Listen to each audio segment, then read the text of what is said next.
राजधानी में प्रस्तावित लैंड पुलिंग स्कीम्स पर मौके पर जेडी की ओर से काम करना शुरू कर दिया गया है। सबसे पहले शिवदासपुरा में प्रस्तावित लैंड पुलिंग स्कीम में मौके पर सड़क निर्माण का काम शुरू कर दिया गया। क्या है पूरा मामला, जानने के लिए देखिए ये खास रिपोर्ट। शहरों के मास्टर प्लान में दर्शाए भू उपयोग को धरातल पर उतारने और किसी इलाके के नियोजित विकास के लिए पिछली भाजपा सरकार में लैंड पूलिंग कानून 2016 में लागू हुआ था। बाद में इसके नियम अधिसूचित किए गए थे।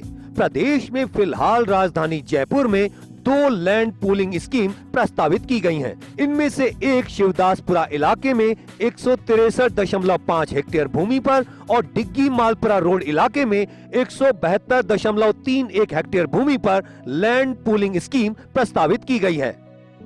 दोनों स्कीम्स की विस्तृत जानकारी। भागी रोड पर 172.31 हेक्टेयर भूमि पर लैंड पूलिंग स्कीम प्रस्तावित की गई। इस योजना की उत्तर पूर्व सीमा पर रिंग रोड योजना की बाहरी सड़क है। योजना की दक्षिण पूर्व सीमा पर डिग्गी मालपुरा सड़क है। योजना की दक्षिण पश्चिम सीमा पर डिग्गी मालपुरा रोड को तेजावाला को जोड़ने वाली सड़क है। यह सड़क जोनल विकास योजना की प्रस्तावित 30 मीटर चौड़ी सड़क है।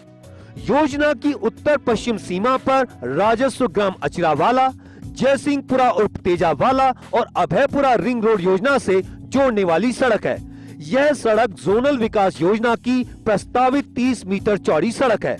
इस स्कीम में अचरावाला, तेजावाला और अभयपुरा गांव की जमीन शामिल है। जेडीए की ओर से तैयार स्कीम के ड्राफ्ट प्लान को राज्य सरकार मंजूरी दे चुकी है। शिवदासपुरा इलाके में 163.51 हेक्टेयर भूमि पर दूसरी लैंड पूलिंग स्कीम प्रस्तावित। लैंड पूलिंग स्कीम के अंदर 40 फीट से लेकर 200 फीट तक चौड़ी सड़कें प्रस्तावित। टोंक रोड की तरफ जोनल डेवलपमेंट प्लान की 200 फीट और 300 फीट चौड़ी सड़क प्रस्तावित, जबकि दूसरी तरफ बरखेड़ा की तरफ 100 फीट चौड़ी सड़क प्रस्तावित। स्कीम की अधिकतर भूमि का मास्टर प्लान में आवासीय भू उपयोग है, जबकि शेष भूमि का रिक्रिएशनल, पब्लिक और सेमी पब्लिक भू उपयोग है। इस स्कीम के ड्राफ्ट प्लान को भी राज्य सरकार मंजूरी दे चुकी है। शिवदासपुरा व अचरावाला दोनों लैंड पूलिंग स्कीम के लिए राज्य सरकार की ओर से लैंड पूलिंग ऑफिसर की नियुक्ति की जा चुकी है। शिवदासपुरा की लैंड पूलिंग स्कीम में खातेदारों को सुनवाई के लिए नोटिस भी जारी किए गए हैं। उधर दोनों स्कीम्स में विकास कार्यों को लेकर भी जेडीए गंभीर है। विकास की शुरुआत शिवदासपुरा की लैंड पूलिंग स्कीम से कर दी गई है। Land pooling scheme. Shivdaspura land pooling scheme के लिए 29 करोड़ 40 लाख रुपए मंजूर किए गए थे। इसी बैठक में अचरावाला लैंड पूलिंग स्कीम के विकास के लिए 30 करोड़ 98 लाख रुपए की मंजूरी दी गई। शिवदासपुरा में प्रस्तावित लैंड पूलिंग स्कीम में जेडीए की ओर से विकास कार्य की शुरुआत हुई। जेडीए की ओर से यहां 60 फीट चौड़ी सड़क का निर्माण शुरू हुआ। ये सड़क टोंक रोड और बरखेड़ा रोड को आपस में जोड़ती है।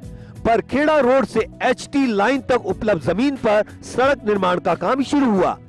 एचटी लाइन से टोंक रोड तक का काम जमीन उपलब्ध होने के साथ ही किया जाएगा। विकास कार्यों के लिए स्वीकृत राशि से स्कीम में डिमार्केशन, 4 दीवारी निर्माण, सड़क निर्माण और अन्य विकास कार्य कराए जाएंगे। पिछले दिनों जेडीए के संबंधित अधिकारियों का एक दल सूरत गया था। सूरत जाकर इस दल ने गुजरात मॉडल का अध्ययन किया था कि गुजरात में किस तरह से लैंड पूलिंग स्कीम का क्रियान्वयन किया जा रहा है। जेडीए की कोशिश है कि इन दोनों स्कीम्स को जल्द से जल्द धरातल पर उतारा जाए। कैमरा पर्सन राकेश के साथ Abhishek Shrivastava, first India news, Jaipur.